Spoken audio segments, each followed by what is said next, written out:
Close your eyes, sit comfortably for meditation.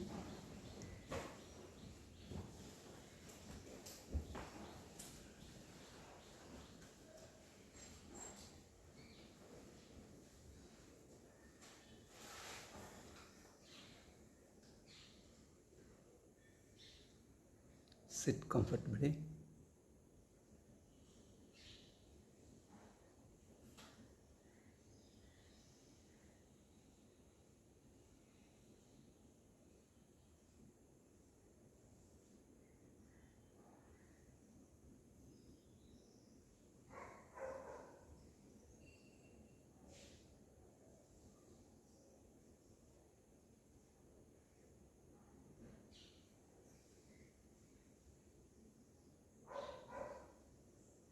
Bring your attention towards yourself.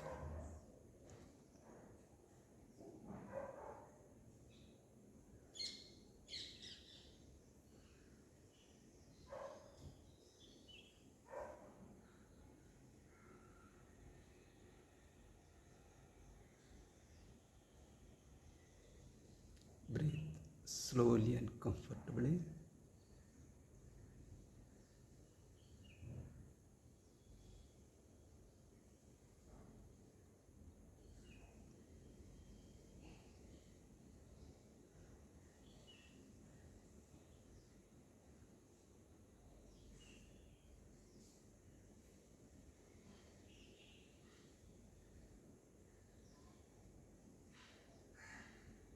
Mentally, give a massage to your legs. Relax.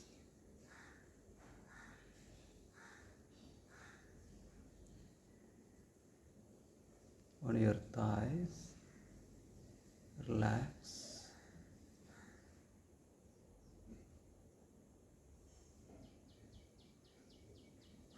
Your back. Relax. Your stomach.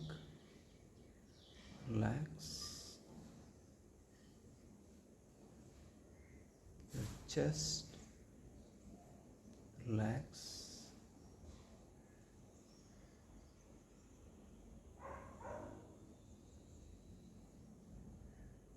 Back of the neck. Front. Face.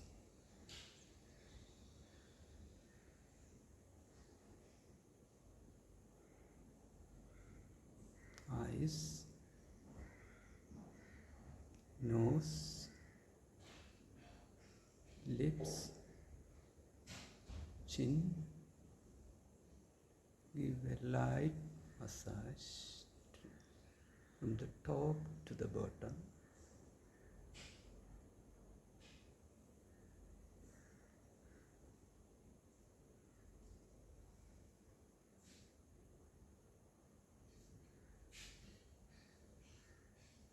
Observe the pressure on your legs.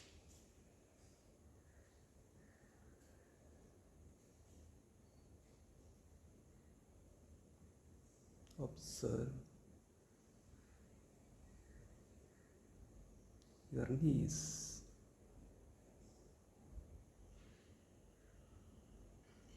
Observe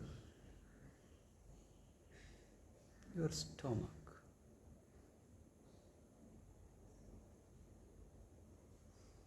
Observe your hands.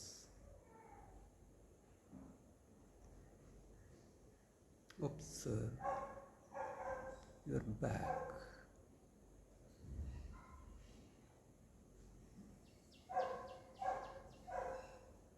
Observe your face.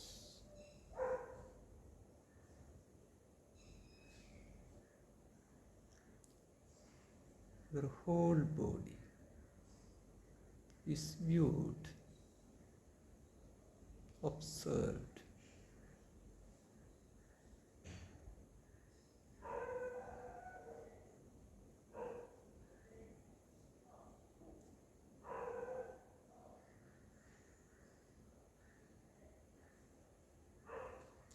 You are observing.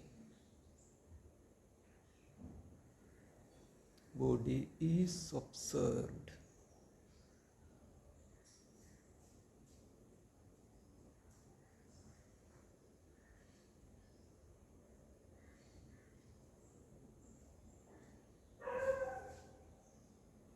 Hearing.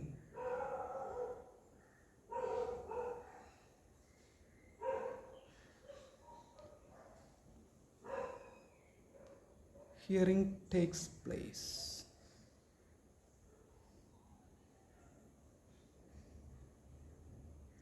Touching takes place.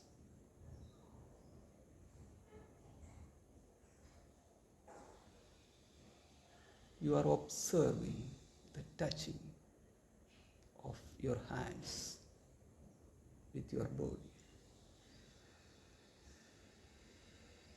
The sound takes place in your mind.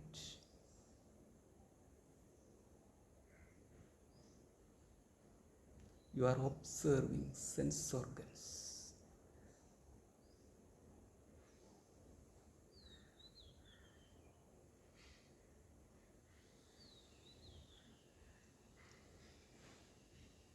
You are observing sense objects, sound.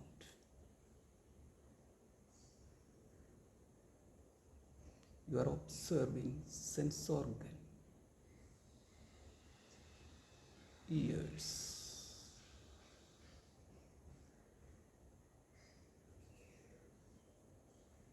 You are observer. Sound observed. Sense organs observed.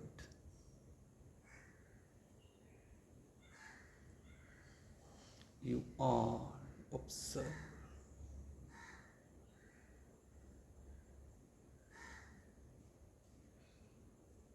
Relax.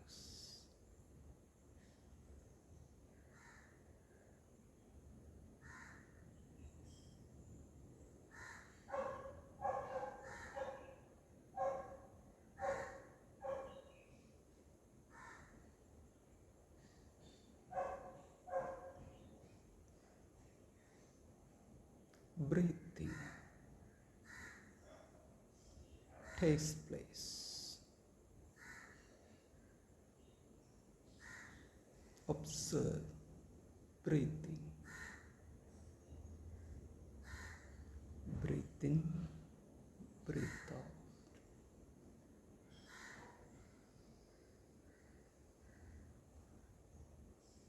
You are observing.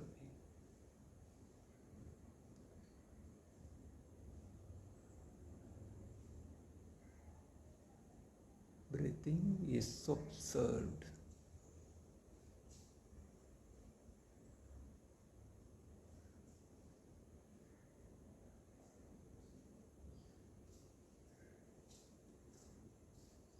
You are knowing, hearing the mind.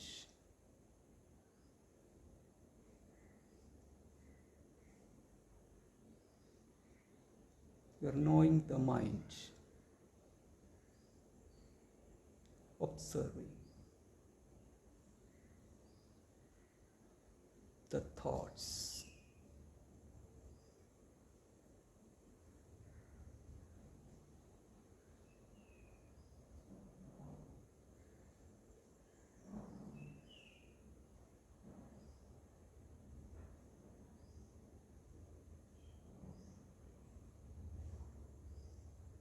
The thoughts appears. You are observing. Disappears.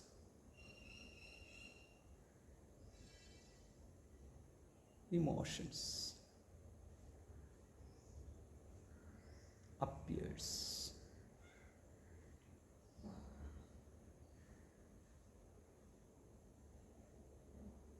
You are observing.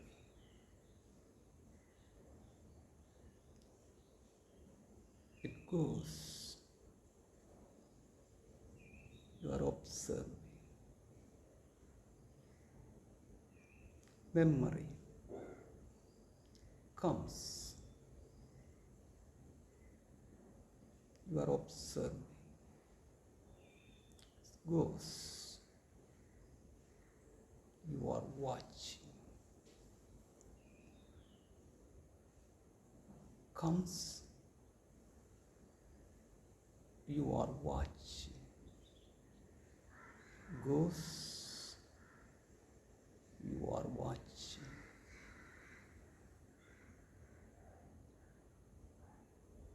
Pain comes. You are watching. Goes. You are watching.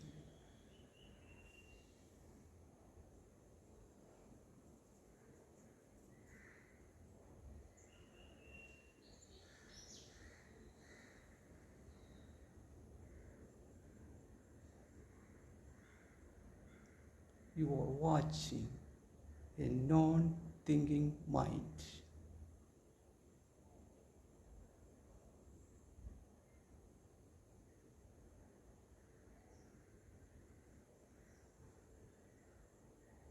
You are watching yourself. You are a knower, knowing everything.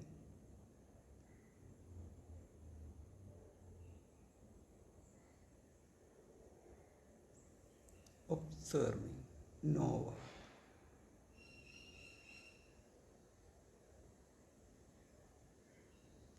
Knower of the mind. Knower of the emotions.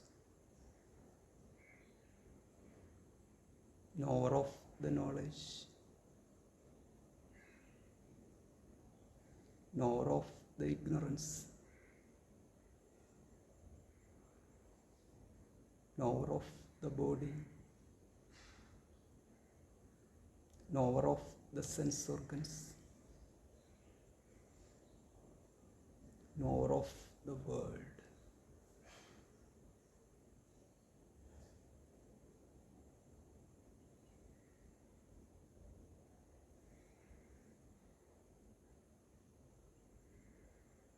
You are in the mind.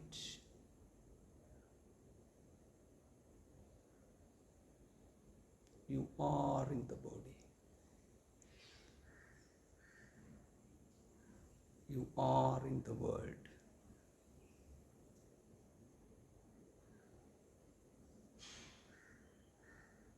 You are consciousness.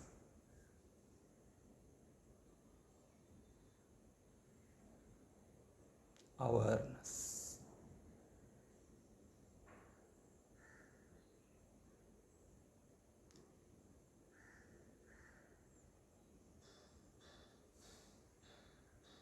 I am consciousness.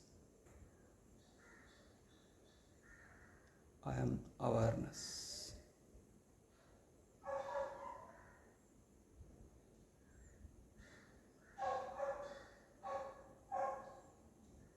I am limitless consciousness.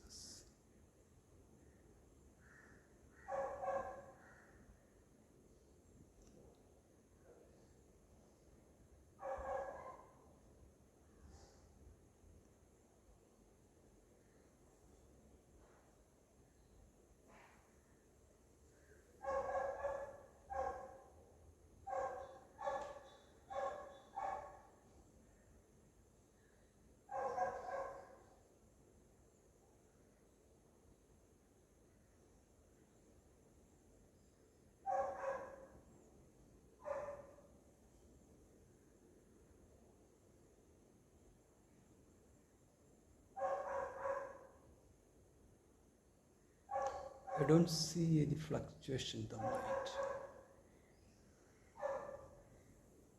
I don't see any trouble in the body. I don't see any problem in the world.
Open your eyes slowly.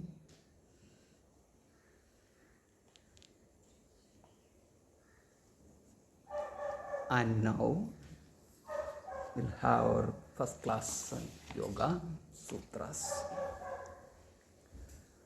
Right now, what you observed is consciousness about yourself, your true nature. What you have seen here is the world is separate from you, the body is separate from you, the sense organs are separate from you, your thoughts are separate from you, your emotions are separate from you, your knowledge is separate from you, your ignorance is separate from you. You are totally free. You are consciousness. That's what we did meditation here. So, this is yoga. The aim of the yoga is to separate everything other than you from you. So, yoga here says that you are consciousness, and when you are free from other than everything, you abide in yourself. That is the ultimate end of practicing yoga. So the troublemaker, so you are facing many troubles, right? Your physical body gives you much more trouble than you can imagine. Your sense organs, of course, they also once in a while give you trouble. Pull you out of your attention to something else. Suddenly, all of a sudden, you are sitting for reading a book. All of a sudden, you jumped out and goes to the parlor or to the shop to buy something. What prompted you to go? Because a desire, a mind, a fluctuation in the mind comes and takes you all the way from your tranquility, from your quietude, that peacefulness. From that peacefulness, you were taken away and dragged you to something else, to a pleasurable thing. That's what you think. So that thing is going to give me pleasure. So there you see, you have some kind of a notion, some kind of a knowledge, or some kind of a value, everything put together. Sometimes it's a notion, sometimes it is a value, and sometimes it is some kind of an emotional attachment on something, and you go for it. That is what we call the desire part within you. You have desires. So without a desire, you are not a human being. So having a desire is a privilege. Don't think that is, oh my God, I have a desire, therefore I am bad. No, desire, only a human being can have desire.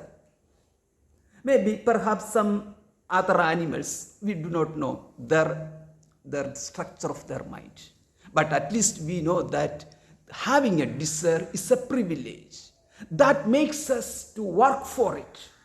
So working is because of the desire of the human being for the progress. That is, the work is done for their own benefit. So that's how a progressive society has happened here. So nothing wrong. So then what is the problem?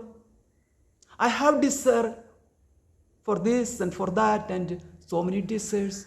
If you are so many desires, means you are that much a wealthy person. So be proud of that. Oh no. Emotions or the desires bring me pain. I don't like to have so many desires. I want to fix on one thing, not to have many desires. Then you not a problem. Then you have a problem. The problem is that you want something and you are forced to have something else. Right? That's a problem. It is like you choose a person to get married and suddenly all of a sudden by external force or some other reasons you are forced to marry someone else. There's no choice, especially in some countries where ladies don't have a voice. It is there, still there. Or male also. We cannot say that only ladies have the problem. Male or female, everyone is having problem. So the problem is that I have certain kind of desires and I would like to have that kind of desires, but I have certain other kinds of desires that pull me out or they force me to do something else which I don't want. It drags me out of myself, from my ambitions, from my it drags me and put me in such a condition that it burns me. So there are some kind of relationship I would like to have it, some other kinds of relationship I don't like to have it, but I am forced to have it. Am I free enough to choose here? Are you free enough to choose your life? That's the question. You think that, yes, I am free too, but the choice is always limited. It's most of the time shows something in front of you and asks you to choose one among them. That's it. So the choice is between two which is presented to you, nothing more. So even if you say that I am free to choose anything, it is limited choice. Always a human being have limited choice. And that's our freedom, level of freedom. And how much power do you have? Oh my God, I have enough power to get it. You always think that you are a mighty person, a strong person, a stout, I can do anything. That we know that our till we meet another heavy build, our power is that much only. So always we know that our power is also limited. The power related to wealth means that itself is a power. Wealth is a power that is limited, and physical strength that is limited. And then our friends and near and dear, a group of people, the society in which I am a member, or my society, that's my strength. Sometimes the society will come to you and help you, but many times they have their own problems. So society won't there for you everywhere. It is there, but it's not there. So there is also limitation. So that shows that we are not as free as what we think. We are limited. Our resources are limited. Means each individual's resources are limited, knowledge is limited, friends are limited, wealth is limited, knowledge is limited. So everything, we see the limitations only. Oh my God, I don't think that I don't want to think that way. I like to think the positive way. Why are you bringing that my limitation to me instead of say that I'm an unlimited person? Let me have some nice feeling. Hey. Yoga Sutra text says that you are an afflicted person, and if afflicted means a disturbed person, there are 5 kinds of disturbance comes to you. Analyze, understand, and then eradicate it. You solve the problem. So before knowing what is exactly the problem and where it stands and from where it comes, you cannot solve it. So understand the problem. That's how the Yoga Sutra presents in one particular sutra says that 5 types of problems are there, afflictions are there. They are Pancha Kleshaha in Sanskrit. Pancha Kleshaha. There is one sutra. Sutra means, now we are entering into the text called the sutra text. The yoga, what you are doing is part of a bigger thing. That's called the yoga of Patanjali. Patanjali is the rishi who wrote or systematically presented yoga. Before Patanjali Maharshi, there was yoga. Before Patanjali Maharshi, there was a system of spirituality, or it is called Vedic period. That time, Vedic period means thousands of years back, maybe perhaps maybe 5,000 years back or 10,000 years back. That is part of the historians to decide when and where, and they are still arguing. Some says that 5,000 years back, some others says that it is 10,000 years back or 2,000, just before Christ, BC, 500 to 1,500. It is some kind of they dig something out of that Punjab area of the Sindhu river area. So they say that it is 1500 BC or 500 BC, that area. So whatever it is. So Vedic period means the first given text for the humanity is called Veda. The Veda is the first text, is a written available text which we can read, understand, and use it. So there are some texts which are not practically, which are not readable. You know that many inscriptions are there. We cannot read it exactly what it is. But Vedas is not like that. Veda is taught from a teacher to student, and it continues. It flows from that time onwards. So there are 4 Vedas, and one is Rig Veda, Yajurveda, Samaveda, Atharva Veda. These are the 4 Vedas. In that Vedas, many things are described, and yoga is also described. Yoga is also given there. And in that Veda, the content of the Veda is, Patanjali Maharshi took that content of the Veda and presented this Yoga Sutra. So that is how we get this text called the Yoga Sutra. There are 196 lines are there in the text. That's all. Simple 196 lines. It is called, each line is called aphorism. That is why it is called sutra. The sutra means it's not simple lines. It contains a lot of meaning. So hidden meanings are then there, and it has to be elaborated. One another great sage called Vyasa Rishi wrote a big commentary on this text. In that text, we'll see the various aspects of yoga. Now,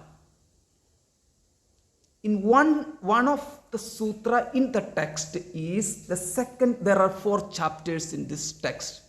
Each chapter is called a pada. These are the names of 4 padas. Samadhipada, Sadhanapada, and Vibhutipada and Kaivalyapada. These are the 4 padas, means 4 chapters. In the second chapter, the first sutra or the first line says that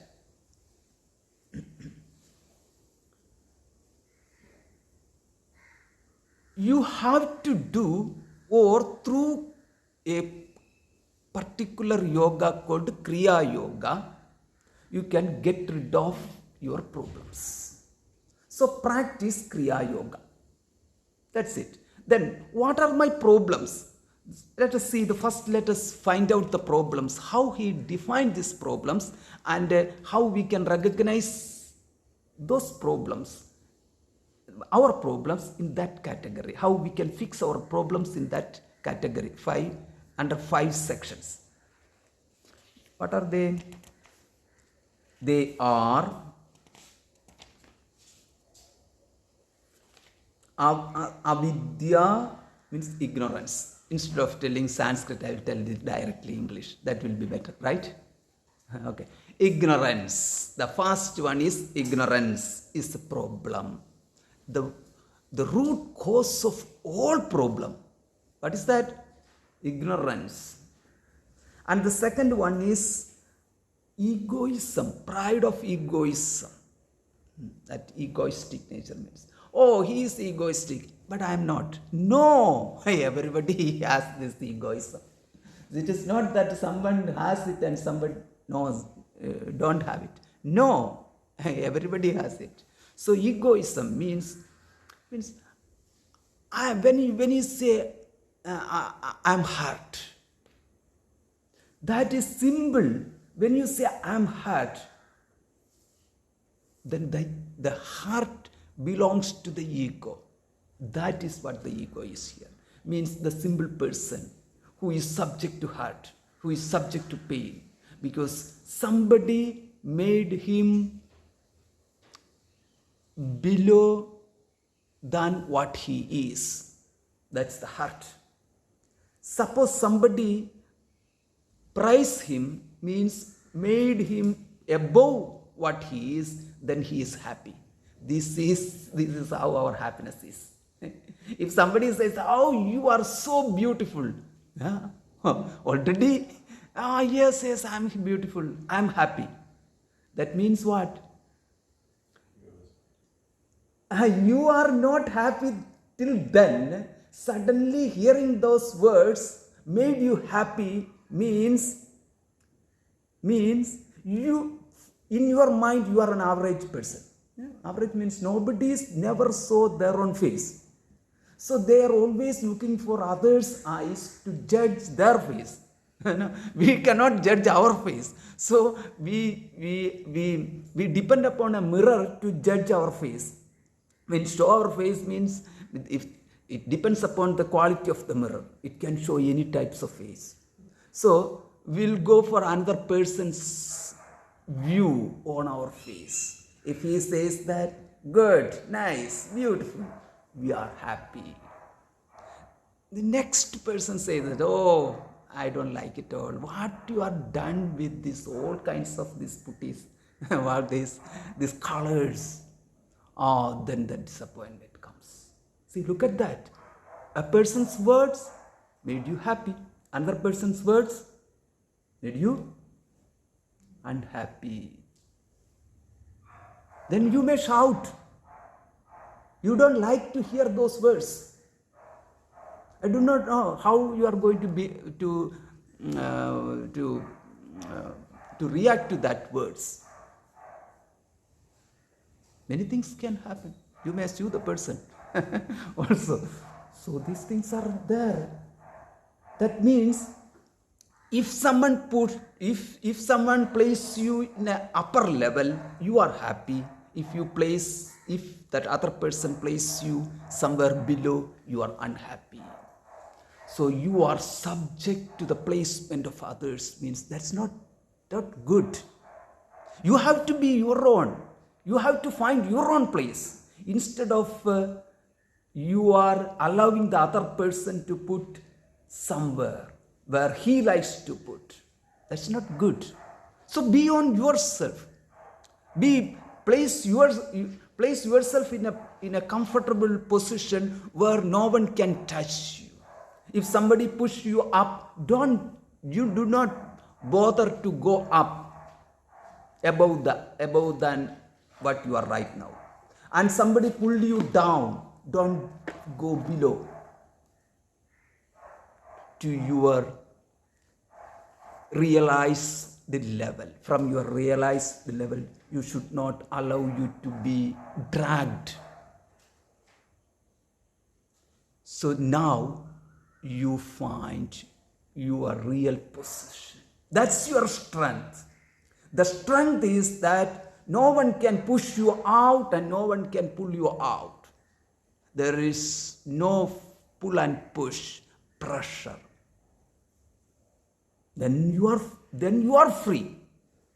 Then you are a strong person. So that's what the egoism is working on you. The next one is, that's the egoism. The next one is attachment, raga or attachment, desire. Desire is a kind of a troublemaker, always. It is like a disease. Disease means what? You are not at ease. That is called a disease. You are not happy with what you have right now. You are not happy with your body. That's called disease. It gives you pain. It gives you trouble. It does not allow you to eat what you want. It does not allow you to sleep the way you want to sleep. That's called disease. And it does not allow you to listen what you want to listen, because you have headache. You cannot listen. You cannot enjoy music. These kinds of things.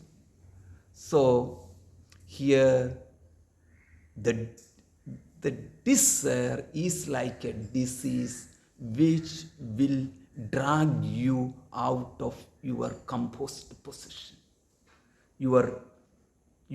From your true nature, from your peaceful mind. The desire will take you out and try to place you in somewhere else. Desire, there is an object or a person or a position. There may be something which you desire. That thing, you haven't reached there, you didn't get that, then only desire comes. Desire means this distance between you and the desired object. If the distance is gone, there is no more desire. The moment it is yours, there is no more desire. Desire shows that you are separate from the desired one. The separation is established by desire. You don't like this separation. The separation which bring you a limited person. So the separation makes you an insignificant person, a nobody, because you are not master over that. You don't possess that. You like it, but you don't have it. Oh, I am happy. I like to have it. But I like to work for it, to get it. then that makes you to go after to get that thing. That means again it pushes you out of your happiness. So that's one disease. Another one is dvesha. The next one is dvesha. Dvesha means this aversion. Aversion means the hate. You don't like something. If you don't like something, for example, when you talk to another person, the person is rude, then you started hating that person and say that, don't show your face to me again. Then there is a hate. Then hate may lead to crime. Then crime, once it is done, you will be in jail. Even if you don't go to jail, you are always in fear that maybe there is a retaliation, and then you are afraid that any time the person will come behind you and smash your face. Do not know. These kinds of things are there. You hit and run, and then again, then you expect the other person to keep quiet. No, then you can expect the other person chasing after you. He will come to you.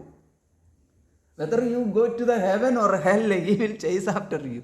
He will not allow you to go free. So there is a government is there. There is the rule of law. Land is there. So many troubles. So dvesha is hatred. Once it is acted upon it, then that can cause more problem.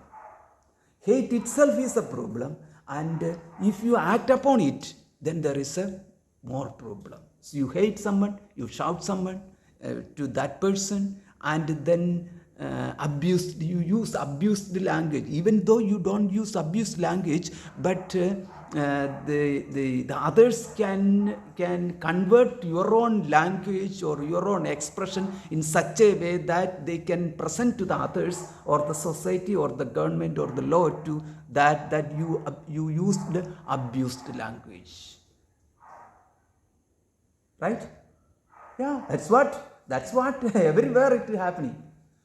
So dvesha is something very bad. If that happens in our mind, think about that. What a strong enemy is with us. Dvesha, it's like a disease, or it's like an enemy. It can cause many problems. Dvesha means this aversion, hatefulness, also can cause problems. And then the fifth one is called fear of death. Fear of death means that everywhere we go, we are very much aware of our safety. Everywhere. Even if we take a glass of water, we check that this water is drinkable or not. If we are luckily we don't have in a troubled area where the water is not poisoned. Suppose after a war, in previous era, means previous years, when war is going on, these enemies or the soldiers, they put poison in water sources. Many things. During this 1940s war, you'll see these things in movies. While vacating the land, they put poison in the food, in the water, and the enemy comes and they drink water. That's it. So not trustworthy. Even drinking a glass of water is not trustworthy.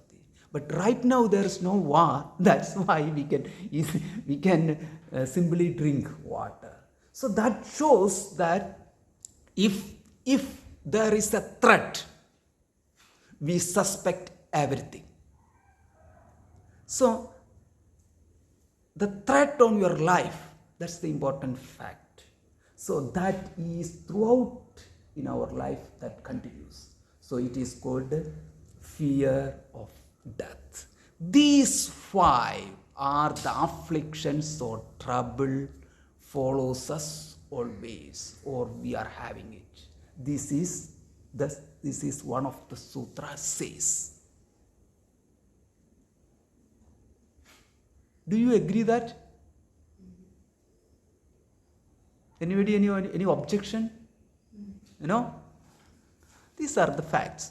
If there is objection, we can have at the end of the class, we'll have 5 or 10 minutes. We'll discuss those things. And then these are called kleshas or afflictions. Then how I can come over these kleshas? So there he says, the Rishi, Patanjali Rishi is called Rishi. Rishi means seer or a guru. Yes, Rishi. Rishi means the knower. Rishi means knower or seer. The term is a Sanskrit term, and it is reserved for the great people of the Vedic period. We cannot simply use this Rishi to a present person. Whoever at present, whoever he is, he may be a great person, but the term Rishi is not given to him. The term Rishi means the seer or guru is reserved only for the people belongs to the Vedic period. So yogi can be anybody.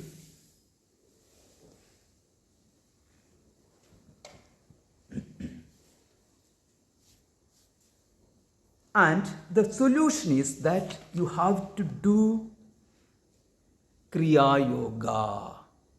Oh, I thought it is yoga or Patanjali Yoga. What is then that Kriya Yoga? Kriya means action. Yoga means everything is yoga. So action with related to this, yoga with related to this action. What are these? Tapa, Swadhyaya, Ishvara, Pranidhanani, Kriya Yoga.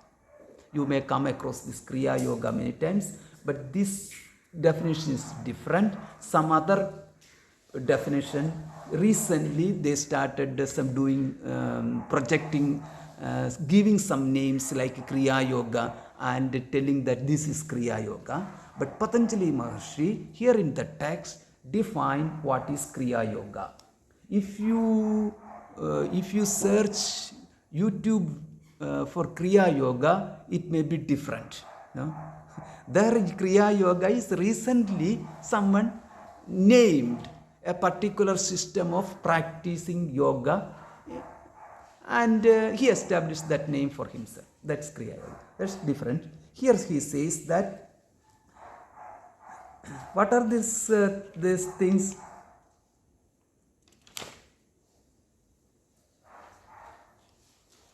Self-discipline, first one. That is called Kriya Yoga. So how to get rid of the problems, the past, the 5 problems we described earlier. First one is through self-discipline. And the second one is, what is that disciplined life means what?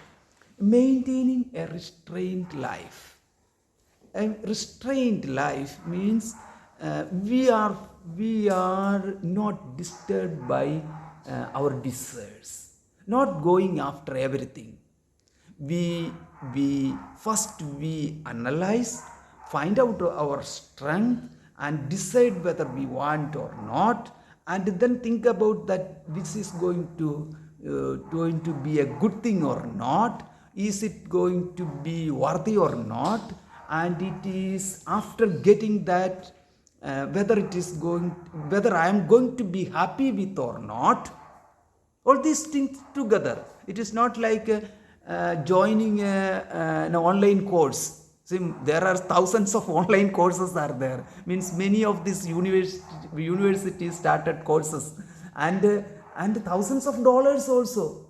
You join after 6 months. You pay pay the full fees, and then you find out that, oh, it is not not suitable for you. You leave that course, you lose the money. And sometimes you somehow you continue the course, learning little bit, and then saying something else, and then finally they gave you a certificate, and with that certificate you cannot do anything, because no one nobody is recognizing that certificate for a job. No, these things are there. If you online courses, most of the universities started these online courses, thousands of online courses. So you have to find out whether before joining or before going after something, whether that is suitable for you, useful for you, and is it for you to are you able to continue that, all kinds of things. That shows that whether you are strong enough to pursue that, whether that is worthy to be pursued, and is it an everlasting one. Means just you got it and then its value is gone. Some kind of it, like some cryptocurrency. You buy it, and the next day that company itself is vanished. Here in India, it happened. Not in India, I think in somewhere in cryptocurrency, right? Yeah, sometimes it goes up and sometimes it goes down. And one guy bought some cryptocurrency, and it is in the digital form, and he saved in his computer, and after a long time, maybe 10 or 15 years, he has forgotten it, and he sold that computer also. Now it is billions of, maybe 500 million or 600 million dollars, but he sold the computer along all the cryptocurrencies in that, and no one knows where it is. So this is how sometimes that also happens. So that's why we do not know exactly what will be the future. So that means there should be a clear vision on our action and the future also.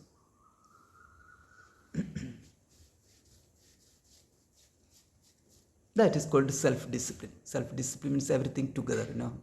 Discipline is not just simply sitting in a particular posture and the rest of the time doing whatever I want. No, it is not the discipline. Discipline means that throughout life you are a disciplined person. And the second one is continue whatever you learned in a systematic way. That is the second one. The third one is devotion. Maintain devotion to God. Now the question comes, who is God? What is God? Where is God? I like to know more about God. I don't like God. I like to keep God away from my day-to-day affair. All kinds of things are there. There are some words. People are allergic to that word, maybe, and some word people don't like to talk more about that word. The God is something like that. Some people does not want the God to be used for yoga, and some wants the yoga is not religious. Some people used to think and to tell that yoga is not religious. Some other people say that yoga is religious, there is God involved. So the question, yoga means it is Patanjali yoga. That's the origin of the yoga. Then whether Patanjali Maharshi described Rishi and Maharshi, both are same. Patanjali Rishi says anything about yoga, God. Yes, he says that Ishwara Pranidhana means devoted to God. So Ishwara or God is in Sanskrit Ishwara. Have you heard this word? Ishwara. Ishwara means it's not a particular name of a particular entity or a particular person. Ishwara, the term shows a position. What is that position? Ishwara means ruler. In English it is ruler. In Sanskrit it is Ishwara. That's it. Yeah. Ruler of what? Ruler of what is not. Ruler of everything. Ruler of the heaven. Ruler of this earth. And ruler of anything other than the earth and heaven. That's it. How he can rule this world? Or who authorized him to rule this world? You can ask the question, oh no, I don't like to question God. Why are you afraid of God? See, you are afraid of everything. Then you add one more entity to be afraid of. That's God. No. God is not to be afraid. God says that, hey, I am with you. I am always with you. I am inside and outside of you. And I manage you. I provided you. I gave you the strength. I gave you the food. I gave you the oxygen you breathe. I gave you the water you drink. I gave you the food you eat. Oh, no. You don't claim all these things. It's all shops. Shop owners give me that. How can you say that? That we'll see later, how he provided everything. But that's not the fact, that's not the word meaning here, the one who rules everything. So, rules everything means, ruler means how a king or a prime minister of a country or the president of a country, how he rules. He rules through the law of the country. And there is a system, there is a machinery to make sure that law is implemented. So through law, they rule. So God, what type of rule he made through which we are all ruled? So everywhere you see, it is under the law only. You say it is discovered by one X or Y, but there is law everywhere. If you drink water, your thirst is gone. That's the law. The connection between two. Your thirst belongs to you, water belongs to the world. Who made this connection? That's the law. Fire in your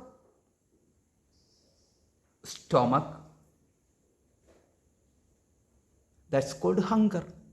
That's it. Fire in your stomach, hunger, and food outside. Made the connection. Who made the connection? The law made the connection. That's the law of the nature. There is everywhere, everything, law of nature. We'll see later much more about it. Then, if that is the law, who made the connection? I didn't create the food. The food is outside. I didn't create the stomach. The stomach is given to me. I didn't create the hunger. The hunger exists in my stomach. Exactly what is my role? I didn't create the food.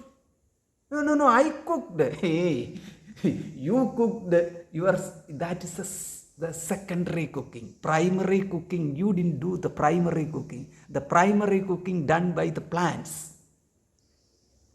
Yeah, they did the and cooked food is given to you. Whether you eat raw or not, it's cooked food. And then it is given to you or given to an animal. So they ate. And then secondary cooking happened there, in their stomach. And then someone took that rabbit from the hole and then roasted. And that is the third cooking. Right?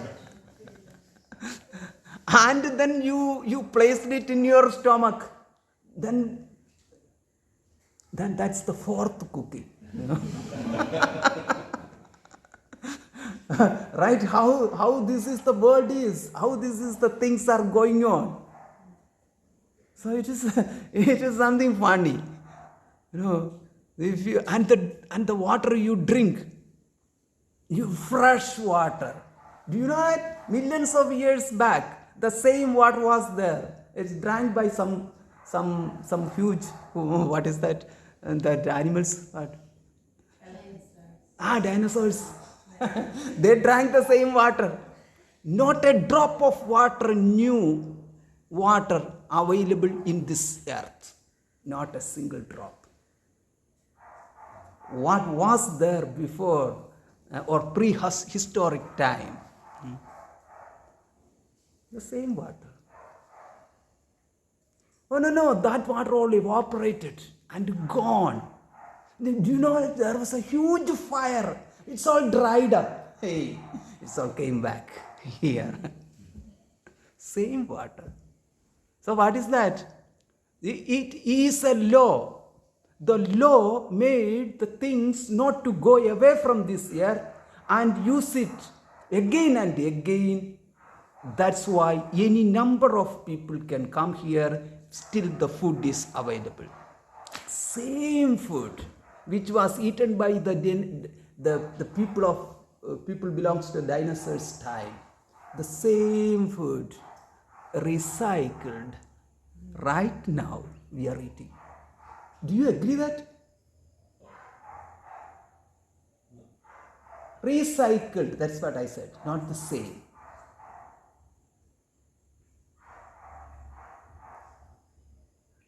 It is not that one banana and the same banana. It's not like that.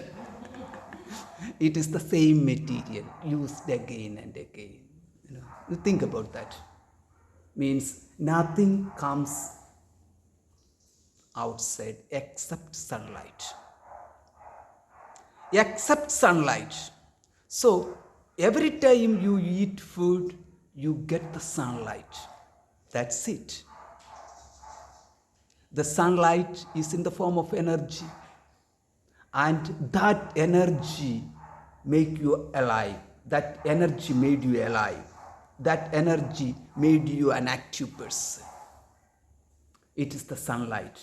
The energy, source of the energy is sun.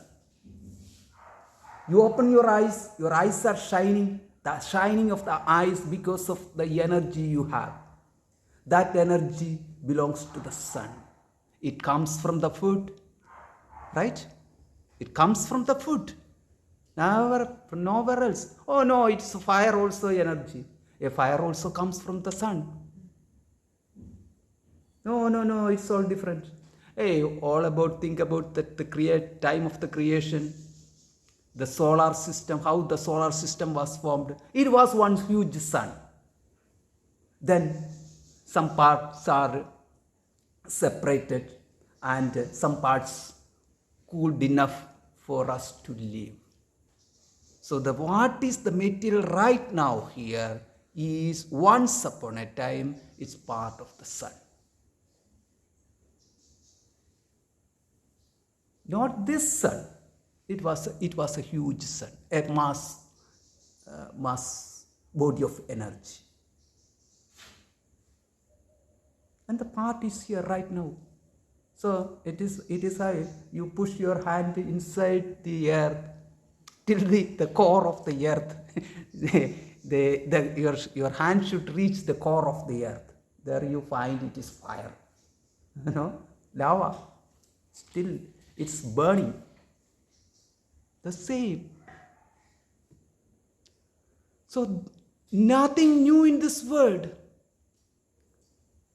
So my God, so I am really I am a deluded person, not knowing all this fact. So here, we are deluded That's why it is called fast, it is called ignorance.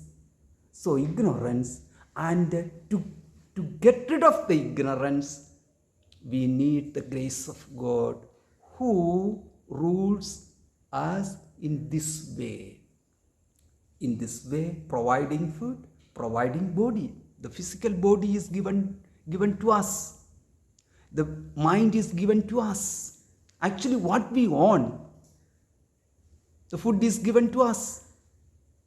No, I paid. What are you saying? I worked and I paid. The work, the ability to work is given to you. No. Ability to work is, I ate food. That's why I got the ability. Work, the food is given to you. Oh, no, I bought the food. So you are in a circle of, you bought the, okay, think about that, the fast food. Did you work for the food, for your fast food? Oh, no. Fast food, anyway, you are incapable of getting your fast food by work. So that time onwards, a rule is there. We do not know how the rule works, but we know that rule works. Then whose rule is that? Whoever that is God. Is this God is, can you accept this God? In this way, this much, can you accept that? Yeah. There is a question. And Ishvara Pranidhani, right? Something? I was just saying that was the exam question. So these are called, so accepting God, and then self-discipline, and then continue practicing in this way, understanding God. These are called Kriya Yoga, through which we can get rid of our problems. That's it. Only 2 lines.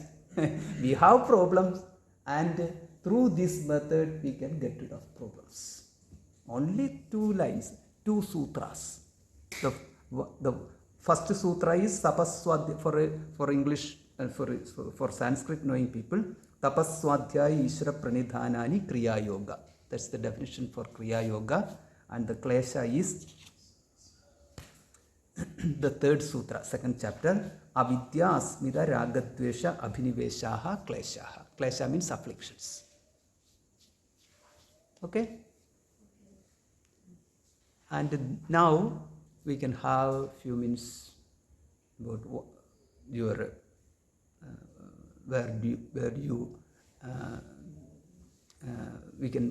you can have a discussion. Disagree, where do you disagree, and you have questions, or what you understand, you can have your expression, you can express. Okay? Yeah.